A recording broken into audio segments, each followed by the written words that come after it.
Hi everyone, my name is Samaya and I am a founder at UX Woman, and I wanted to welcome you to our Redesign Google search in 15 minutes. So it's going to be a really quick session.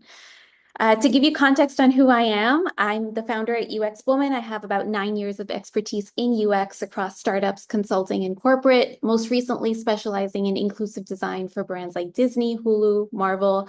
And I will continue to specialize in inclusive design, even if it's not the most popular thing at the moment.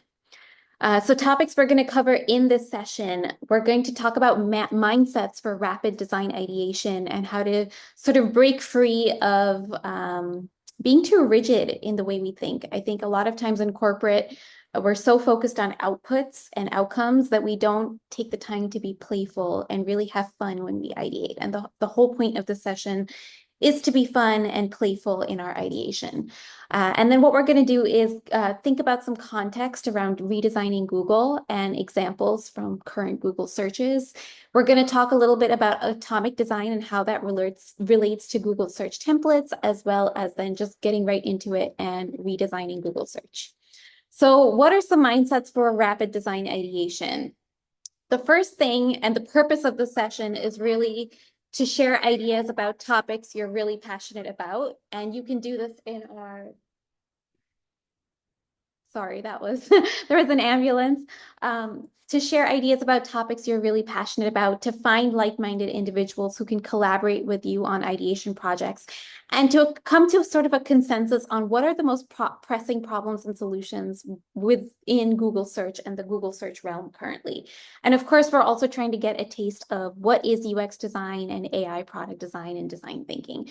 So I really highly recommend that you join us in the UX Woman community. We have a Slack channel, we have a Reddit, we have a LinkedIn group, and you can start to add to those discussions.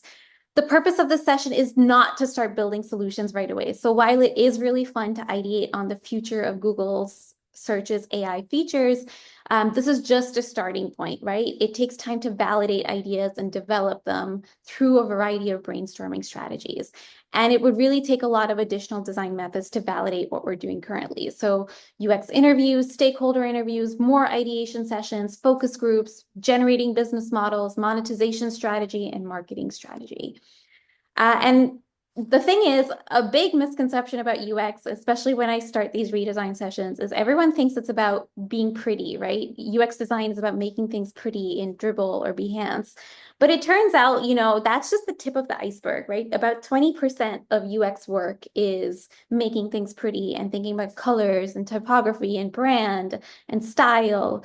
The other 80, I would argue even 90% of the work is context and really designing for efficiency, for convenience, and doing the due diligence needed to design something in the right manner, which is user interviews, stakeholder interviews, competitor analysis, information architecture work, wireframes, workflows, process maps, journey maps, a lot of behind the scenes to kind of set the structure of what we're trying to build. And if you'd like to learn more about design, we have a lot of free courses at uxwoman.com, so you can check us out over there and join our free communities. But let's get right down to it with our Redesign Google search context and examples. So Google search varies depending on what you're trying to search for, right? So here at this top, I typed in entry-level UX jobs and I got an AI overview before it dove into different, jobs boards. Here I typed in UX design, and again, the AI overview was focused and prioritized, but there was also the side panel on the Google UX certificate program, and then common questions people also ask. And then a couple more videos and images or like Pinterest-like visualizations of UX design. So it's really clear to me that Google has been prioritizing its AI overview feature a lot recently, sometimes even prioritizing it over sponsored content like the Google Coursera course, which is really interesting to see and not what I thought they would be doing, because my guess is that they're relying on ads revenue to be sustainable, right? That's how Google makes their money. So it's interesting to see also like how the templates change depending on what you're trying to search. So depending on what you're searching, you can, see different layouts of Google and different layouts of the search. So here's another version. Here, of course, Google is prioritizing sponsored content when I type in UX courses.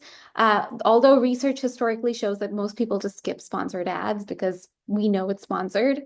So I wonder how much of it is worth to sponsor something.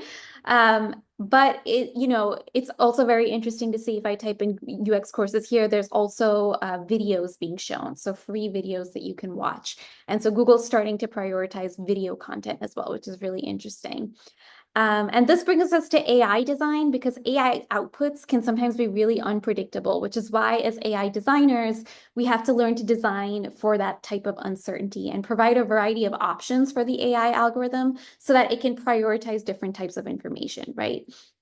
And so, for example, depending on what you search, the Google layout is changing, right? So either it's prioritizing ad content, the AI overview, the most popular search results from websites, social media community posts from Reddit or Quora, or the TikTok videos, or those commonly asked questions. So there's all these different modules within the Google template that are changing depending on the search. And that's the AI algorithm, right?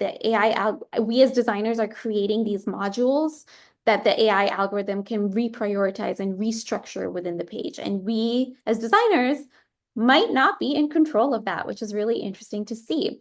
And that actually ties in a lot with atomic design and Google search templates.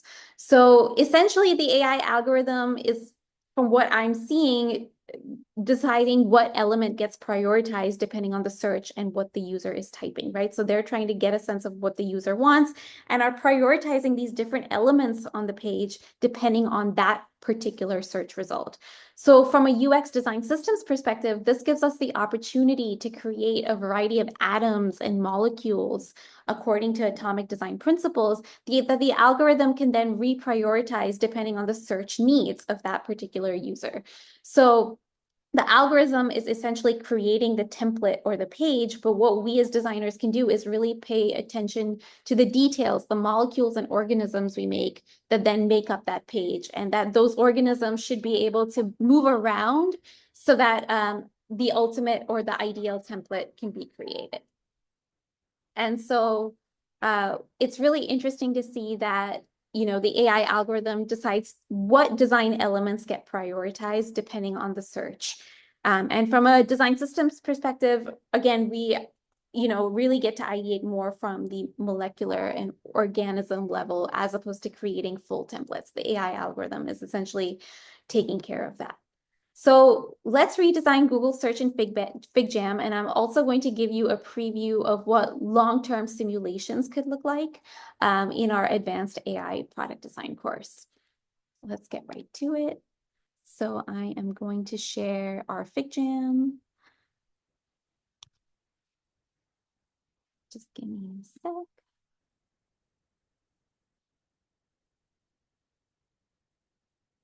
Okay.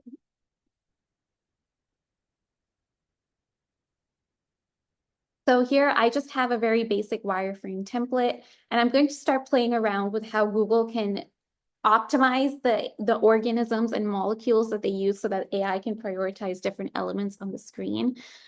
So for example, I really liked that kind of side-by-side approach that Google had. So it could be interesting to see, and we can just do blocks for now if we wanted, but we could have something here that's the, AI overview. And then we can have the ad. That was one of the templates. But we could make it even better, right? Why not increase Google's revenue, right? Because most companies and big corporates have to think about revenue and how they generate revenue on a monthly and annual basis. So what if the ads were multiple ads, right? It depends on the real estate. They had really prioritized one thing, but what if they could prioritize 2 or 3 ads? So let's call it ad. And we're playing around with real estate, right? From a monetary perspective, maybe they want to try and prioritize as many as 5 ads, right? And would that be something where they can start to roll out more of their AI features and make search efficient for people, but also put as many as 4 or 5 ads up top? And then maybe there's a video module, right? So I think Google could do even better with their videos. I think right now they're prioritizing YouTube because they own YouTube. But what if they prioritized multiple different types of videos like TikTok and Instagram, right? So I'm just putting these search results here and getting into kind of integrating search results from social media that you're seeing to, and of course, I'm really focused here on creating those organisms or molecules, right? I'm just creating these like mini pieces of the template, but I'm expecting the Google algorithm and the AI to be smart enough to kind of decide how to reprioritize things, right? So depending on what the search need is, the algorithm might prioritize the videos first, or the overview first, or the ads first. And we're just giving leeway and different ways for the AI to reprioritize and restructure content. So I also think, it could be interesting to do the questions on the side as well, and use that real estate. Because honestly, the whole search element doesn't take up the whole page, right? So I think this like 2-column approach is really interesting, and just gives more room. Of course, the downside to this is it is more cluttered, but we could probably give more white space between each of these organisms on the template, right? So we could just add some white space here and just make sure that it's not looking too cluttered, right? So there we go. So this could be a question, right? Like, was it this question that you had that you wanted answered? And so again, this is also an AI element in Google, right? They're trying to understand your search at a deeper level so that they can provide you with better results. And so we do want to always make sure that the AI has opportunities to learn, but then we can also actually put each search result as prioritized. So search results,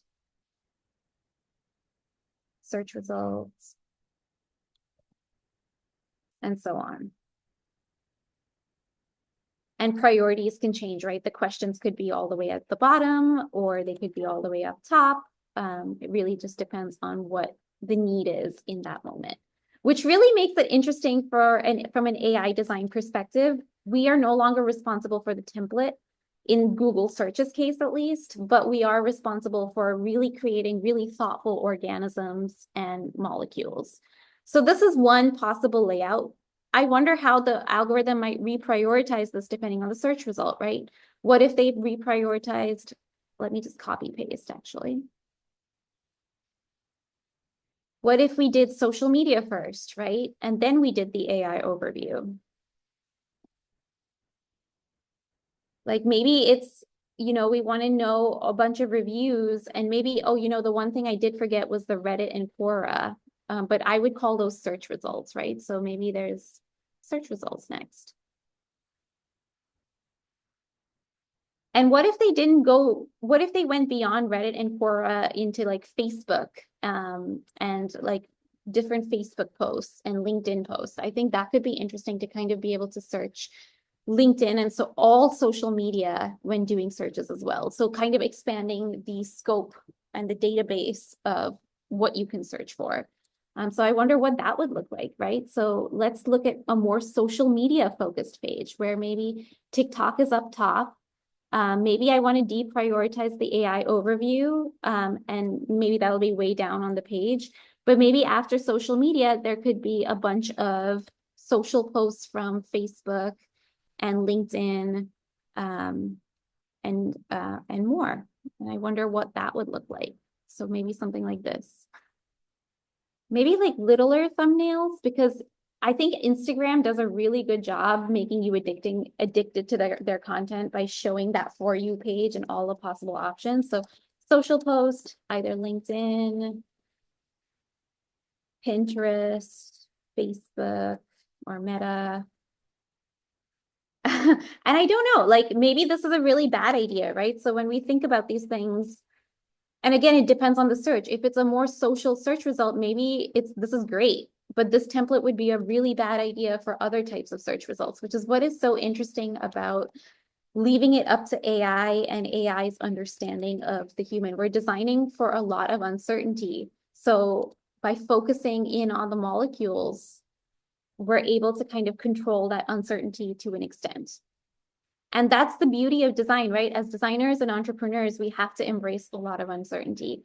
And we're not going to have control over what the AI algorithm chooses to prioritize depending on the search. So the best we can do is make sure we really, from a back end, that 90% or 80% of context gathering work, we have, really made sure that we are setting the grounds for how each of these molecules or organisms need to look and that they'll be useful in and of themselves. And we've categorized the data well enough on the back end to know that even though AI is going to do a bunch of shuffling of these different atoms and molecules and organisms, it's still going to be okay because we really put in a lot of thought into designing this. And actually, the reason I am talking so much at this molecular level is because I did in consulting do a project for a big pharma company, which I can't share with you. But if you take the class, you will see some of my behind the scenes work.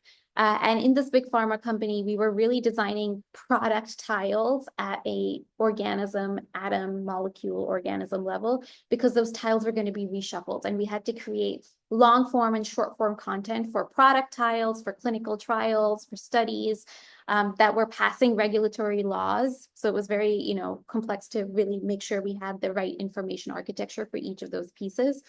And then that would be restructured depending on the page that they were going to show, right? Those different products would be flipped flopped around on different pages of the website.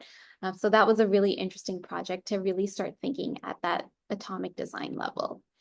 And I also wanted to give you a preview of what we have in our AI product design course, which is the future of AI and long-term consequences of AI. So if we're thinking about the long-term consequences of Google searches and how much data Google has collected on each of us as users, essentially, maybe the AI of the future, which could be 10 or 20 years from now, would be Google creating simulations of each of us users and almost being able to guess what search result or what ad is going to do really well with users by creating these agents that can mimic human behavior and basically simulate whether a search result or a website header or an ad put out by a company is really going to win or not and be a really successful ad.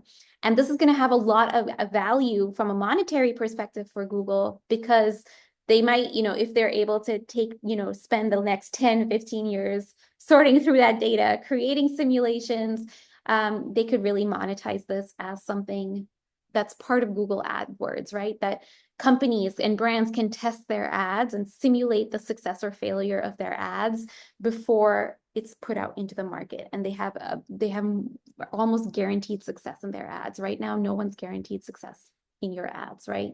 But on the flip side, what if the simulation doesn't work? What if the simulation is really, really bad? And I think that's also interesting to consider because then we lose trust in AI completely. So we talk about these types of things in our AI product design class. If you're interested in taking it, definitely click the link below and we could get started there. But that is Redesign Google in 15 minutes. And I hope to see you in class.